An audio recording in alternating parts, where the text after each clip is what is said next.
QRIS, Jalan Halus Menuju Kolonialisme Digital dan Membunuh Kita. Oleh Christovita Wiloto, Chairman Strategik Indonesia. Indonesia diambang pengkhianatan keuangan. QRIS dipromosikan sebagai alat pembayaran digital nasional.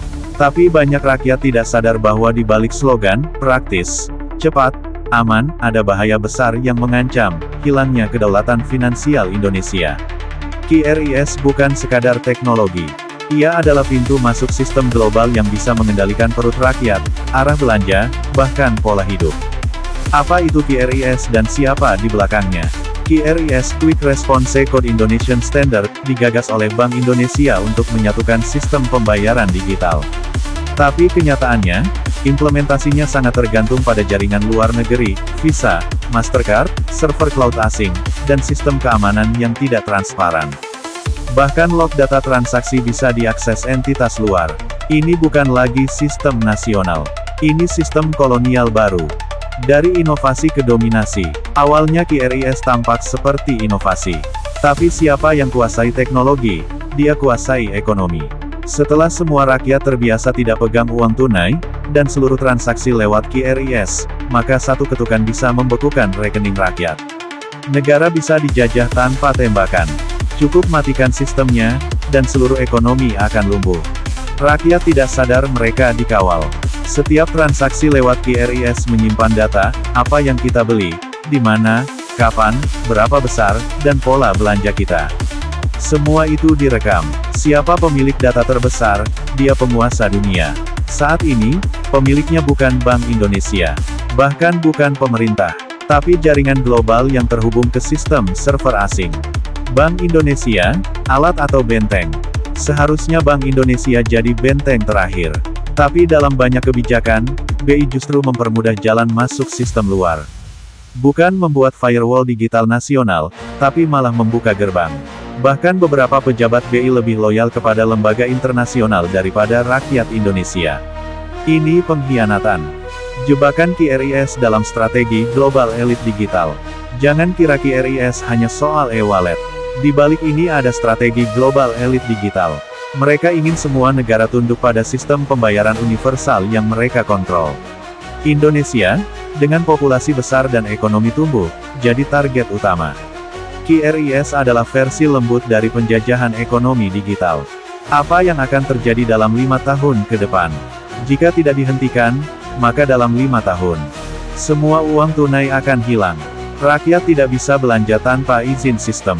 Aktivitas ekonomi bisa dipantau dan diblokir secara real-time. Rakyat kehilangan kebebasan membeli, menjual, berdagang, bahkan menolong sesama. Inilah perbudakan ekonomi versi modern. Petani dan pedagang kecil akan jadi korban utama. Petani, nelayan, dan pedagang kecil adalah korban terbesar.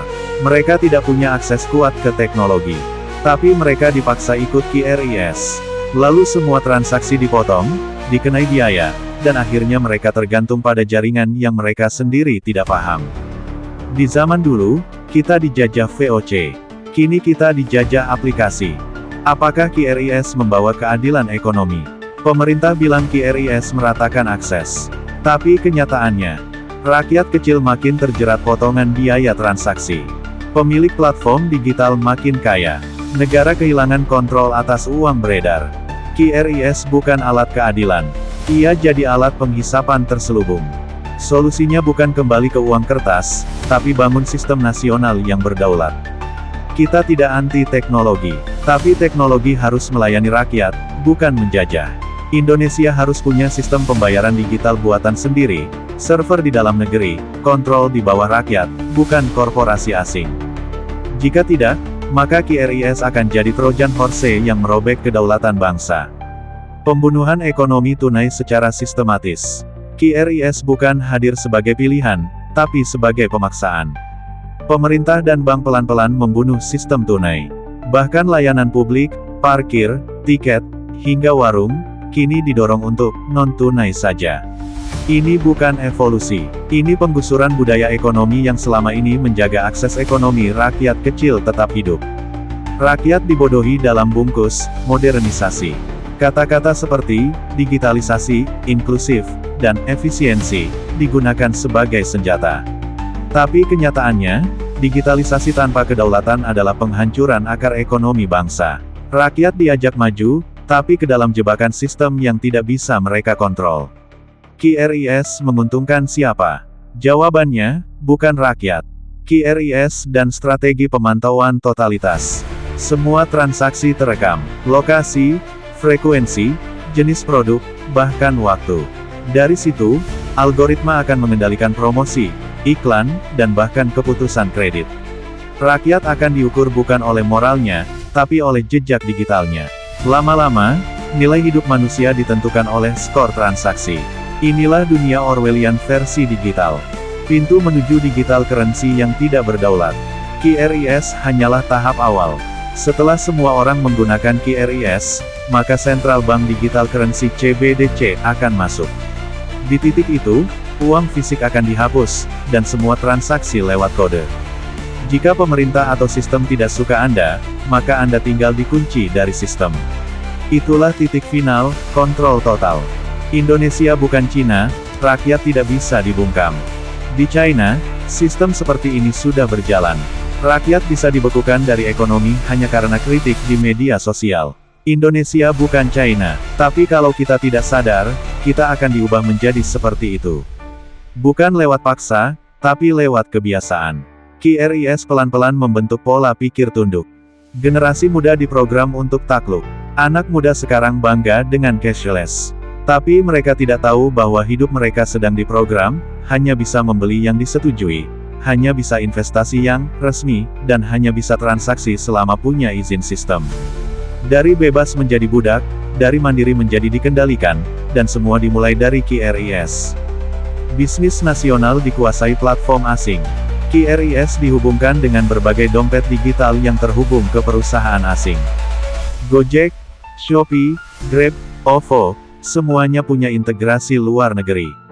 Ketika sistem QRIS sepenuhnya aktif, data ekonomi kita masuk ke tangan mereka. UMKM kita menjadi alat besar korporasi, bukan tuan rumah di negerinya sendiri. Jalan keluar, bangun sistem pembayaran nasional yang mandiri. Kita perlu menciptakan sistem QR nasional yang tidak bergantung pada kode dari luar, tidak menyimpan data di luar, dan tidak dikendalikan oleh investor asing. Teknologi ada, SDM ada, yang kita butuh hanya kemauan politik dan keberanian melawan sistem global. Panggilan untuk Presiden Prabowo. Presiden Prabowo harus sadar, QRIS bukan cuma soal aplikasi. Ini soal kedaulatan negara. Jika dibiarkan, maka Prabowo akan dikenal bukan sebagai pemimpin nasionalis, tapi pemimpin yang membuka pintu penjajahan digital. Prabowo harus memutuskan sekarang, tunduk pada sistem global atau bangkit melawan demi bangsa. QRIS adalah tes sejati untuk nasionalisme Indonesia. QRIS adalah ujian. Apakah bangsa ini hanya pintar berkata, merdeka, atau berani mempertahankan kemerdekaan di dunia digital? Kita pernah melawan Belanda. Kita bisa juga melawan dominasi ekonomi digital yang menyamar jadi efisiensi. QRIS bukan sekadar alat bayar. Ia adalah medan tempur modern antara penjajahan atau kemerdekaan. Kembali ke nilai-nilai ekonomi Pancasila. Perekonomian Indonesia seharusnya berdiri di atas dasar kemanusiaan yang adil dan beradab, serta kedaulatan rakyat. QRIS hari ini menjauh dari semangat itu. Ekonomi dikendalikan oleh algoritma, bukan hati nurani. Uang diatur sistem, bukan oleh rakyat. Ini adalah pengkhianatan terhadap nilai luhur yang jadi dasar negara. Tahapan penjajahan digital sudah berjalan. Kita sedang melewati 4 tahap penjajahan digital. Pengenalan, rakyat dikenalkan teknologi. Ketergantungan, rakyat dibuat nyaman. Penghapusan alternatif, uang tunai hilang. Pengendalian total, semua akses diatur sistem. Saat ini kita sudah masuk tahap ketiga. Waktu kita tidak banyak untuk membalik arah. Perjuangan di era digital adalah perang data. Di masa lalu, pahlawan kita berperang merebut kemerdekaan tanah. Kini, generasi kita harus berjuang membebaskan data. Rakyat harus memiliki hak atas data transaksinya, privasinya, dan kontrol atas uangnya sendiri. Kalau tidak, maka kita akan jadi buruh digital di tanah sendiri. Musuh baru itu tidak beruniform, tapi berbentuk aplikasi. Dulu penjajah datang bawa meriam dan kapal. Sekarang mereka datang bawa investasi dan aplikasi. Dulu tanah dirampas, sekarang dompet kita disedot. QRIS adalah gerbang teknologi yang disukai penjajah baru, karena tampak modern tapi mengandung kendali yang menyesatkan. Di balik QRIS, ada konsolidasi kekuasaan keuangan. Dengan QRIS, semua transaksi dipusatkan. Maka kekuatan uang bisa dikonsentrasikan ke satu titik, lalu diarahkan sesuai kepentingan.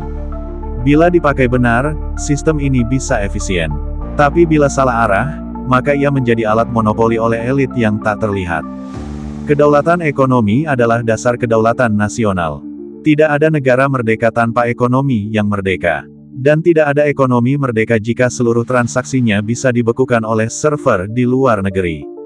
Maka perjuangan kita bukan melawan teknologi, tapi menuntut hak untuk punya sistem sendiri. Kehilangan QRIS nasional adalah kehilangan harga diri bangsa. Bayangkan jika setiap transaksi tukang sayur hingga perusahaan besar harus tunduk pada sistem yang tidak dikelola bangsa sendiri. Lalu untuk mendapat data transaksinya, kita harus minta izin ke luar negeri.